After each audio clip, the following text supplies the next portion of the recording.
Dios les bendiga, qué bueno que están con nosotros. Vamos a la clase de hoy, que es el precio de servir a Dios. Esta clase es parte de la serie En busca de los propósitos divinos. Nuestra introducción nos dice cómo, encontrándose Pablo en Troas en su segundo viaje misionero, tuvo de noche una visión donde el Señor le ordenaba ir a Macedonia a predicar.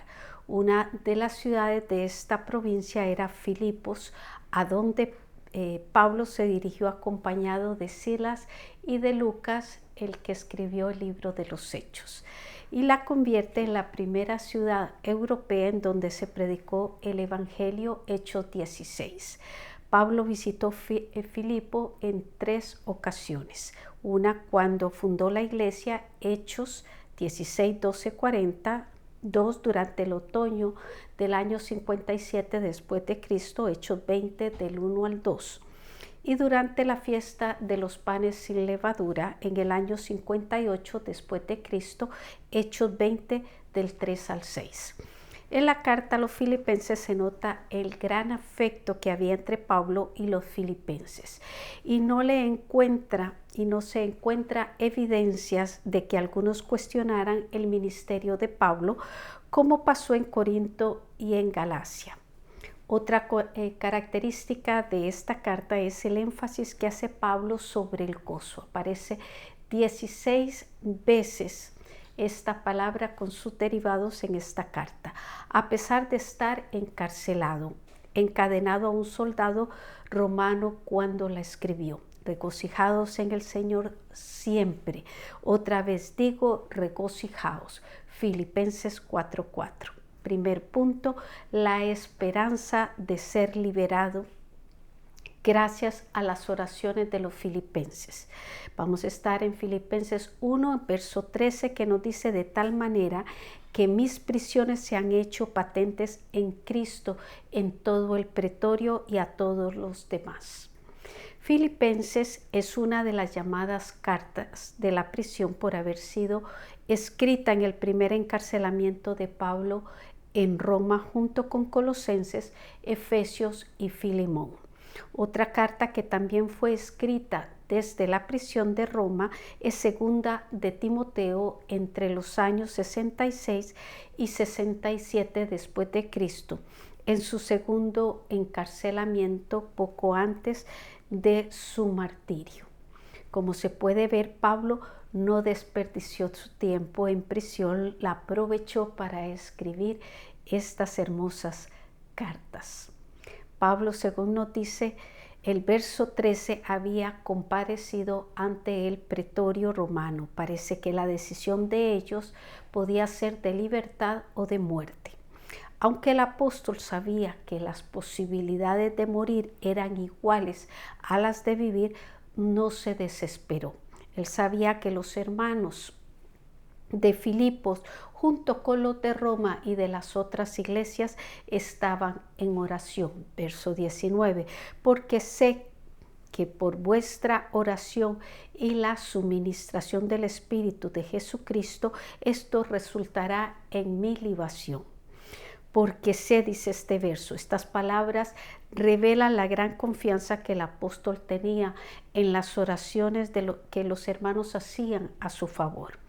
En Efesios 6:19 recordamos cuando exhortó que oraran por todos los santos, incluido él. También se lo pide a los colosenses en el capítulo 4, versos 2 y 3. También confiaba en la suministración del Espíritu de Jesucristo. La palabra suministración significa dar lo que alguien necesita o requiere para un fin. Punto B. El concepto cristiano de la muerte, verso 20. Conforme a mi anhelo y esperanza de que en nada seré avergonzado, antes bien, con toda confianza, como siempre, ahora también será magnificado Cristo en mi cuerpo, o por vida o por muerte. Según este verso, los dos grandes pensamientos que corrían en la mente del apóstol fue: uno, que su servicio no fuera estéril, y dos, que en su persona ya fuera que viviera o que muriera, el nombre de Cristo fuera glorificado. Verso 21, porque para mí el vivir es Cristo y el morir es ganancia.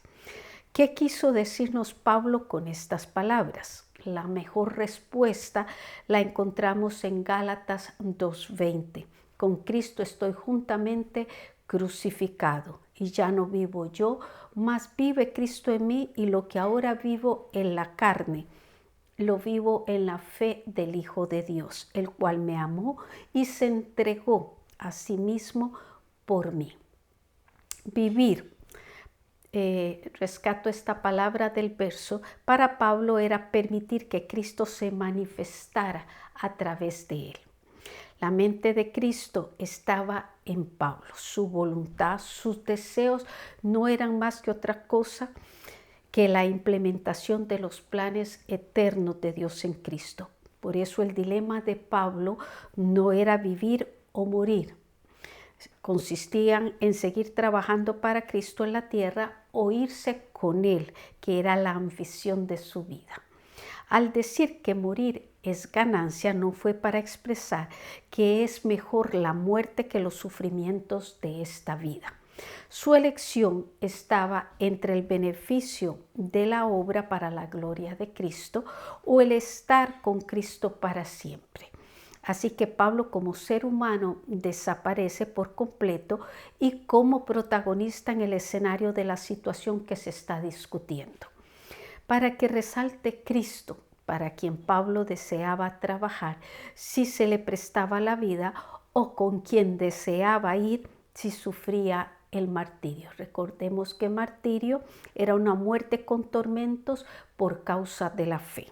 Pregunta: ¿cuál era la esperanza de Pablo al ser libre de la muerte?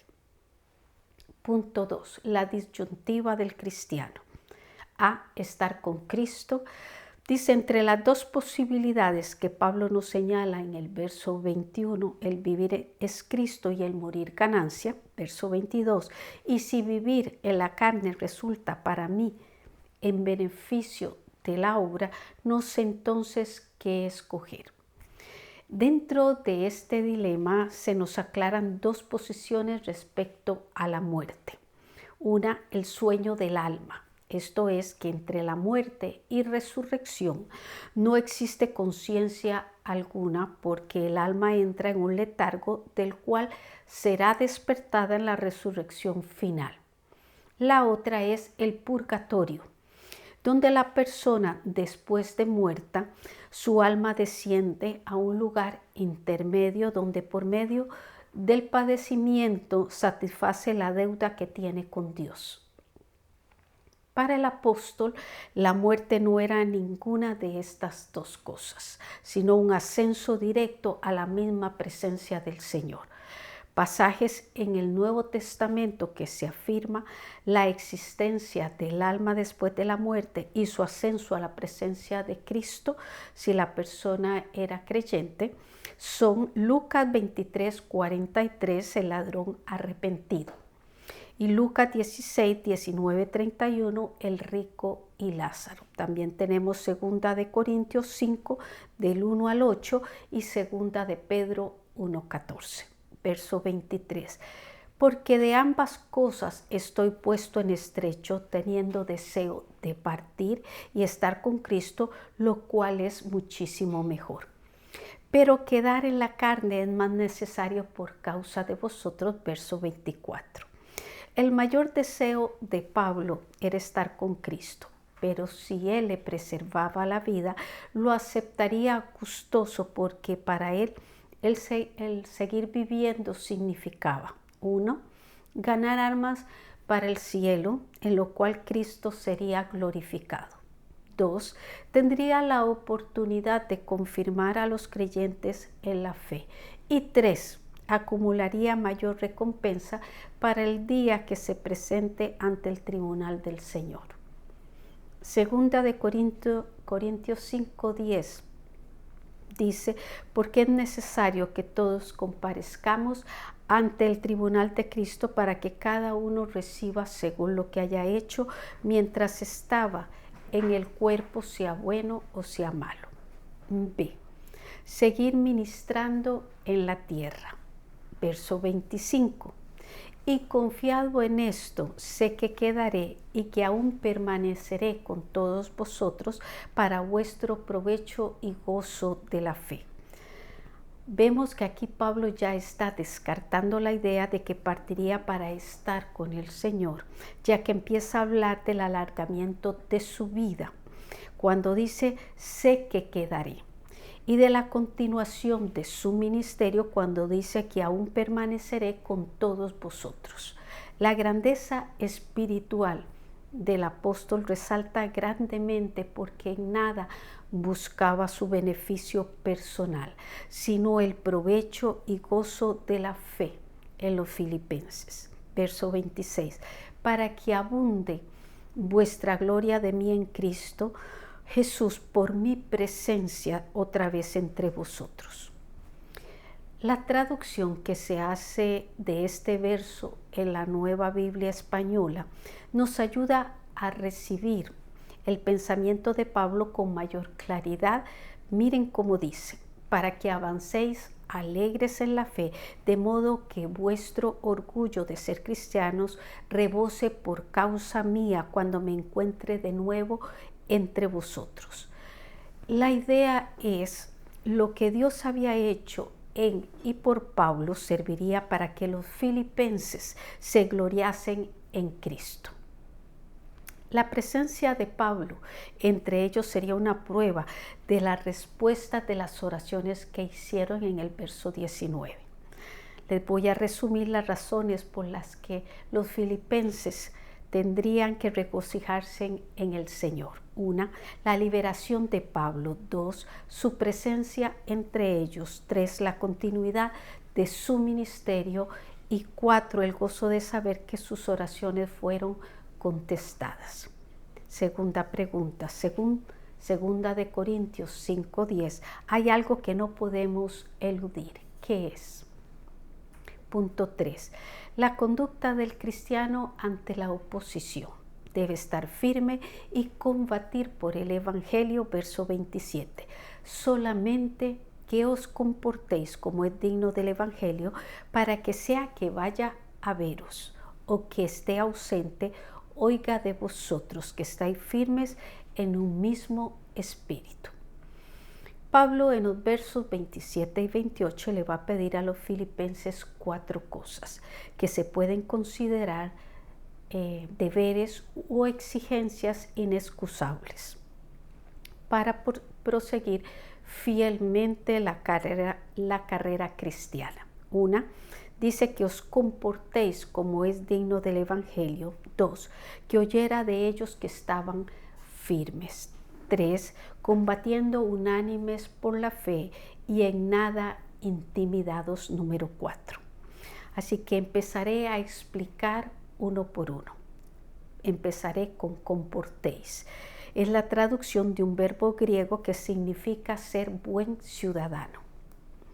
El apóstol utiliza este verbo con una doble intención por ser Filipos, una comunidad cuyos habitantes gozaban de la ciudadanía romana, un alto honor para cualquier persona en aquel entonces.